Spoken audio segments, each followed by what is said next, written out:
So I want you to imagine something for a second. Imagine you get the ultimate superpower. Oh boy. Right. The one we've all been writing myths about for thousands of years. The ability to just, see the future. Sounds pretty good on paper. Exactly. We all secretly want it. But what if it isn't a gift at all? What if you realize there's a massive, terrifying catch? And let me guess, the catch is you can't actually do anything about it. Bingo. You can see what's going to happen, but you absolutely cannot change it. And suddenly, this amazing superpower is basically a fast track to, well, being locked inside a psychiatric ward. Yeah, that completely shatters the whole comic book fantasy. Yeah. I mean, we operate under this unspoken assumption that getting profound knowledge automatically grants you agency, right? Like omniscience comes with omnipotence. Right.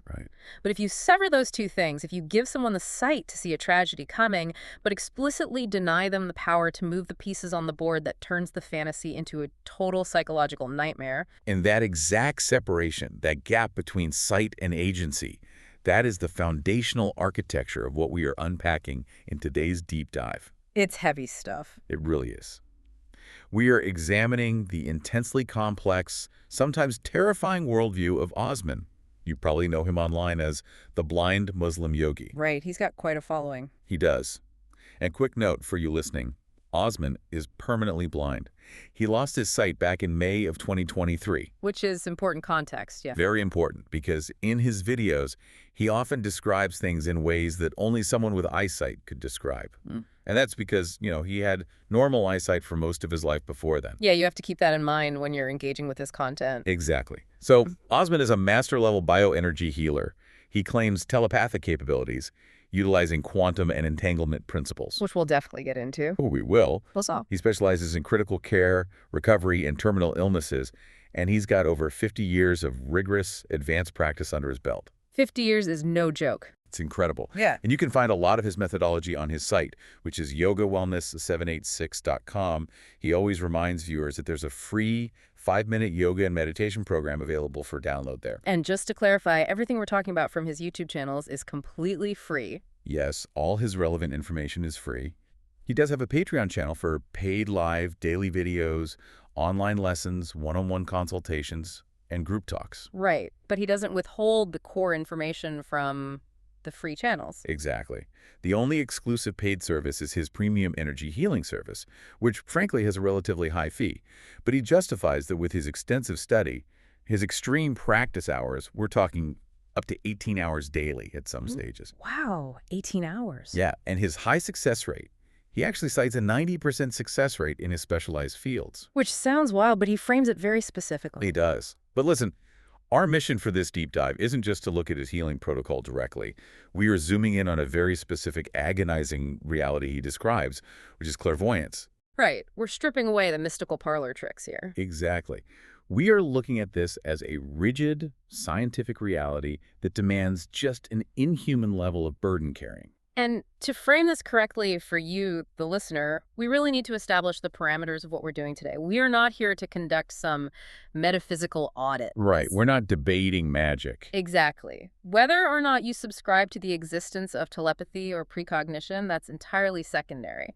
Our objective is to dissect the internal logic of this highly structured belief system. Which is fascinating. It is. We're analyzing what happens to the human psyche when decades of intense scientific yoga practices collide with near-death physical trauma, the violent realities of survival, and modern biology. Speaking of scientific, Osman makes a big point about that. His whole mission is to encourage a scientific approach to life. Yeah, he takes these ancient yoga and meditation sciences and simplifies the methodology. He wants to revive it in a way that actually benefits modern society, health, peace, relationships, finances. And he emphasizes the word scientific over mystical terms. It's a very grounded approach. If you want to hear it straight from him, you can find his podcast on Apple Podcasts and Spotify. Just search for The Blind Muslim Yogi. He's really trying to get this message out there to help people, so giving him a follow or subscribing to his YouTube channel helps that mission. It does. So let's start with the origin of this site, because Osman immediately dismantles the cultural trope.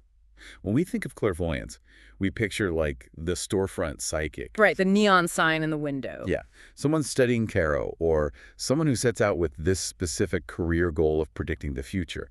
Osman draws a super hard boundary there. He does have respect for those disciplines, though. He does, but he states that in advanced yoga and meditation sciences, clairvoyance is never the goal. You just don't aim for it. It's a side effect. Exactly. Unavoidable collateral damage. It happens when a practitioner reaches an advanced stage and the third eye completely opens. And Osman hit his first samadhi experience by the age of 19, so he got there early. 19 is incredibly young for that level of realization. Right. And the terminology he uses, this idea of a spiritual byproduct, it actually tracks perfectly with a lot of discussions on the neurobiology of meditation. How so? Well, look at Professor Andrew Huberman's podcast, Huberman Lab. Oh, I love Huberman. Yeah, he's great. So in an episode Huberman did with Sam Harris on meditation and consciousness, they talk extensively about how the brain's default mode network filters reality. The bouncer at the door of your brain. Exactly. The thalamus is this aggressive bouncer. We are bombarded with billions of bits of sensory data, and the brain filters out almost all of it. Huberman also touched on this in his episode with Dr. Robert Sapolsky on stress and his episode with David Goggins on willpower. Right, because if you couldn't filter things out, you'd be paralyzed. You'd go crazy. You'd feel the fabric of your shirt every single second. But through advanced meditation, like Swami Sivananda teaches, or what's detailed in Paramahansa Yogananda's autobiography of a yogi, which Osman heavily relates to, are intentionally suppressing that default mode network. So the bouncer takes a break. The bouncer goes home, and suddenly you have this radical, permanent hyperconnectivity in the brain. You are exposed to raw, unfiltered data. I always think of it like overclocking a computer's processor. That's a good analogy. You know, you go to the gym or you do the meditation just for the health benefits. You just want raw processing power. But suddenly your brain becomes so hypersensitive, it starts picking up random radio broadcasts. And you didn't ask for the radio signal. Exactly. You just wanted peace. And now you have this incredibly disorienting stream of noise that no one else can hear. Rick Archer explores this a lot on his podcast, Buddha at the Gas Pump. Oh, BATGKV, yeah. Right. Rick interviews people who have had these awakenings, like his episode with Rupert Spira on non-duality, or Bernardo Kastrup on analytical idealism, or even Anita Moorjani discussing her near-death experience. All three of those are phenomenal. They are. And a common thread across Rick Archer's show is exactly what Osman says. Processing that sudden influx of unfiltered reality without losing your grip on daily life requires massive cognitive restructuring. Which leads directly to what you actually see when those filters dissolve. Yeah. Osman makes a really chilling distinction here. Yeah, this part got me. He says looking into a person's past is amazing. It establishes credibility, it makes you look mystic, it's a neat trick. Sure, people love that. But seeing the future, that forces you into an entirely different philosophical reality. Because often what you see is imminent death or an accident or tragedy. And that leads to Osman's most controversial conviction. Hard determinism. He believes a person's time of death is absolute and predetermined. It's a locked clock. Accidents, illnesses, they happen at the exact millisecond they're supposed to. The philosophical weight of that is just staggering. We are stepping out of Eastern philosophy and straight into quantum physics. Which fits, since he utilizes quantum and entanglement principles in his bioenergy healing. Exactly. Joe Rogan has actually tackled this exact physics problem a few times on the Joe Rogan Experience. Oh yeah, he loves the quantum stuff. He had Sir Roger Penrose on talking about quantum consciousness and the structure of the universe. Then there was his episode with Paul Stamets, which got into the interconnectedness of nature, and his chat with Wim Hof about overriding biological programming. All tying back to how much control we actually have. Right. If you subscribe to the block universe model in physics, where past, present, and future all exist simultaneously, then the timeline is fixed. The clairvoyant is no longer an agent of change. Which is so bleak to me. I always viewed determinism as passive. Like, why even try?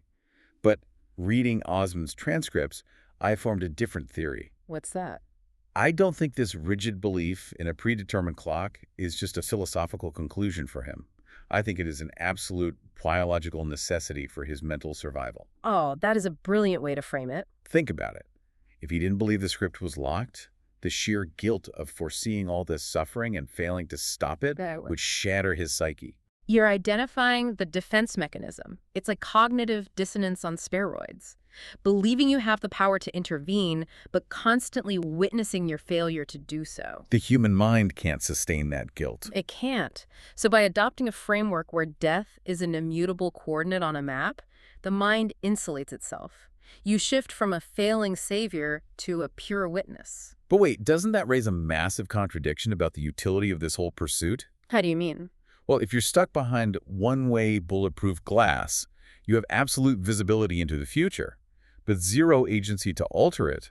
Doesn't that render the gift completely useless? Ah, I see what you're saying. In Western society, knowledge is power. If I know a bridge is out, I stop the train. But if Osman knows the bridge is out and believes he can't stop the train, it feels less like a superpower and more like an inescapable curse. Yeah, it absolutely appears as a curse if you judge it through a utilitarian lens. Huh. But Osman is operating from an ancient yogic architecture. Knowledge isn't a tool for manipulation, it's a mechanism for surrender. Surrender. Yeah, it's about achieving equanimity. The value of seeing the train crash isn't in stopping it, it's in completely dissolving your own terror of the crash. Okay, that makes sense. Yeah. And he does specify one singular exception to this immutable timeline, which is interesting. Right, suicide. Yes. He states that the only way a person can prematurely end their clock is through suicide, which he defines as an unnatural act that breaks the script. Everything else is coded in. But debating that in a safe room is one thing, living it is another. Oh, absolutely. Osman didn't just theorize about this clock. He subjected it to the most extreme, real-world stress tests imaginable. His early years in South Africa. Yes. Let's put ourselves in his environment. We are talking about his younger business years in South Africa during severe socio-political unrest. A very dangerous time and place. Extremely. Yeah. Economic desperation's peaking. He needs to feed his family, so he takes a job selling photocopiers. But his sales territory includes these violence-ridden townships. Active war zones, basically. Literally. He describes scenarios where heavily armed military vehicles are parked on the outskirts, and the army absolutely refuses to go in because of open automatic gunfire in the streets. And what does Osman do? He drives a tiny midget car right in. Totally unarmed, no security, just driving through crossfire to sell office equipment. You have to analyze the biomechanics of that scenario. Stephen Bartlett talks about this kind of extreme stress on his podcast, The Diary of a CEO. Stephen gets into some intense business psychology. He does. He had Mo Gaudat on to discuss accepting reality and the mathematics of happiness. He had Simon Sinek on discussing high-stakes business environments, and Joe Dispenza talking about the mind-body connection under stress. All incredibly relevant to Osman's mindset. Very. Because what Osman was doing was at the intersection of brutal economic necessity and absolute zero-arousal spiritual fearlessness. He justified it mathematically. If Yeah. the clock says it's not my day, the bullets will miss. If it is my day, locking my doors won't save me. And he escalated it later in life. He did. As he became massively successful in real estate, he drove highly expensive luxury vehicles into zones famous for armed hijackings. Places where a gun to the head is just the toll for entry. Exactly. He endured home invasions. Most terrifyingly, he mentions his own children being kidnapped for ransom. Which is unimaginable. Yet through all of this, he claims he never experienced or displayed an ounce of fear, and he always emerged physically unharmed. Now, the knee-jerk reaction is to call that survivorship bias. Right, the guys who got shot aren't making YouTube videos. Exactly. But that completely misses the biology of the encounters.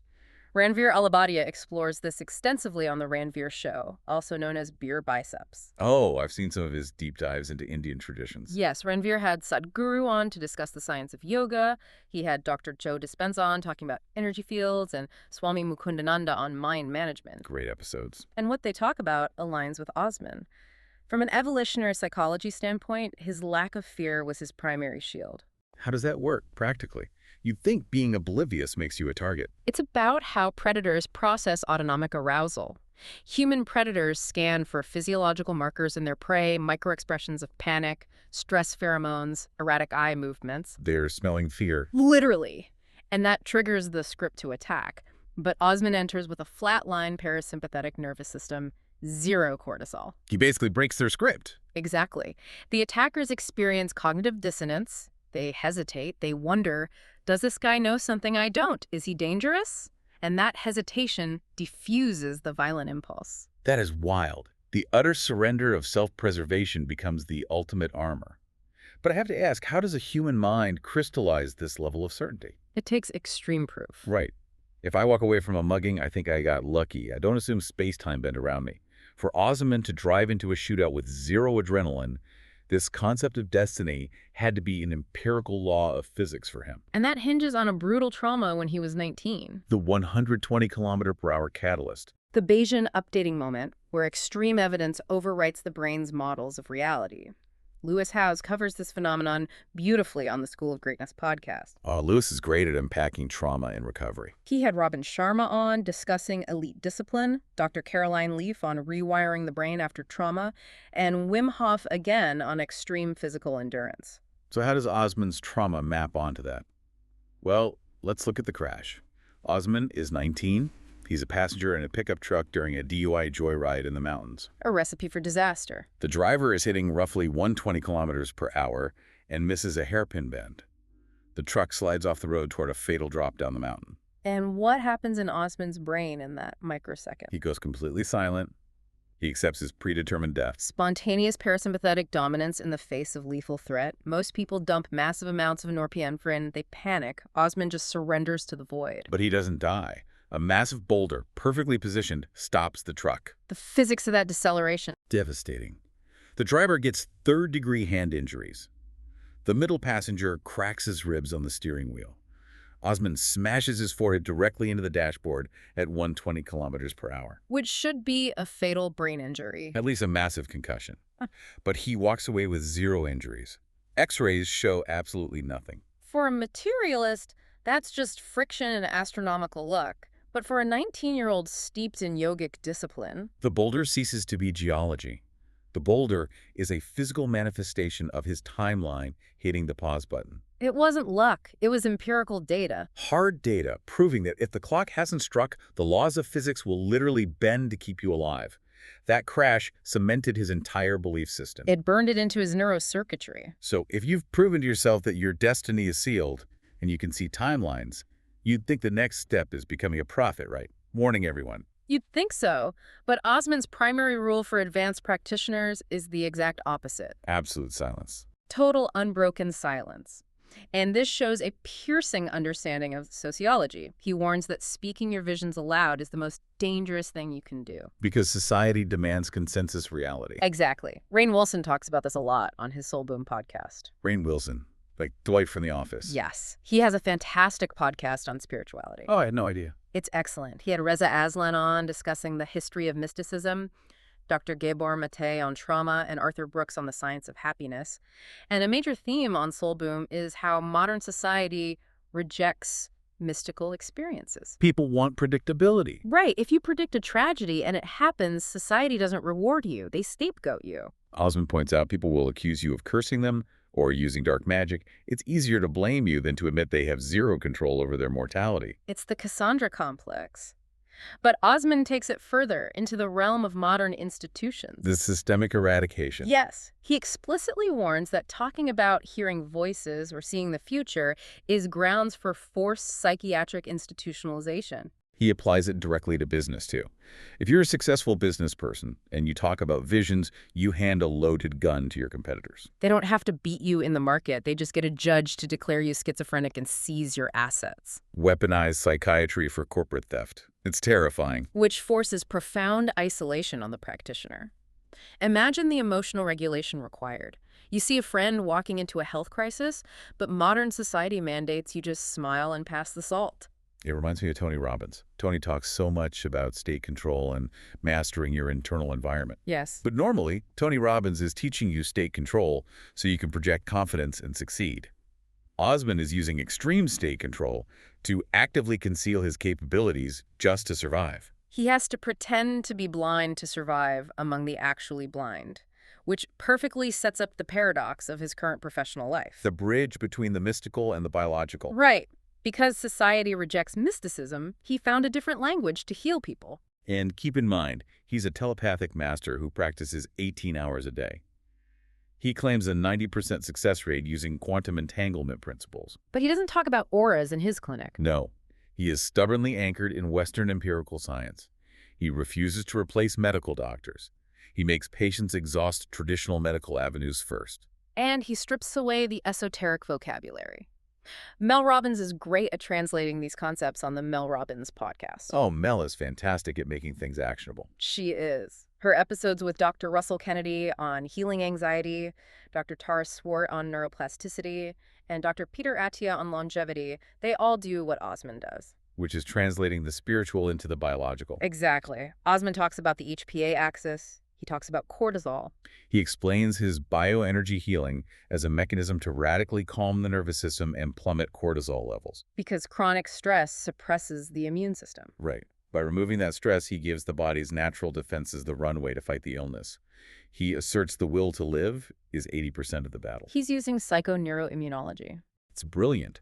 He even addresses cancer this way, stating that cancer is often a result of modern lifestyles that completely deplete our natural energies. And natural spirituality and yoga protocols replenish that lost energy. Yes, which reverses severe ailments with practice and time. So that's why his 90% success rate isn't extraordinary to him. It's just the natural result of boosting immunity without external blockages. And he utilizes yoga nidra concepts too, right? He does, which is a massive nervous system reset. But he's also incredibly humble about his limits. He admits he lacks knowledge in certain areas, like crystal therapy, and he actively seeks formal education. He was looking into a Harvard University yoga certification, right? Yeah, and reading peer-reviewed nutrition journals. Which is the ultimate irony. A man who survives crashes via destiny and has telepathic abilities is stressed about getting Harvard accreditation. Why do you think that is? Because he understands that efficacy requires translation. Authority in the West isn't granted by enlightenment, it's granted by peer review. By building a Trojan horse. Exactly. He packages profound ancient healing into a language cortisol markers that a litigious, skeptical society can safely digest. So, synthesizing this incredible journey, we started in the violent streets of South Africa, proving surrender is the ultimate armor. We unpacked the physics-defying mountain crash that cemented the predetermined timeline. We explored the agonizing burden of the Cassandra curse, the necessity of silence. And we arrived at cortisol and translating quantum principles into modern biology. Clairvoyance isn't a magic wand here. It's a heavy, silent responsibility. And whether you believe in the third eye or not, his framework is deeply pragmatic. Manage your physical stress, trust your path. And have the wisdom to know when to speak and when to remain completely silent. Again, if you want to explore his methods, check out yogawellness786.com for his free 5-minute program, or find the Blind Muslim Yogi on Spotify and Apple Podcasts. Like and subscribe to his YouTube to support his mission. Absolutely. But I want to leave you with a final thought to mull over. Let's hear it. Imagine you are offered that key to unlock the absolute, unfiltered truth of the future. You'll know every triumph, but you'll also foresee every tragedy and fatal crash of the people you love. With the unbreakable condition that you can never intervene. You can never change a single outcome, and you can never warn them. Knowing the agonizing weight of that silence, would you still want to open your eyes?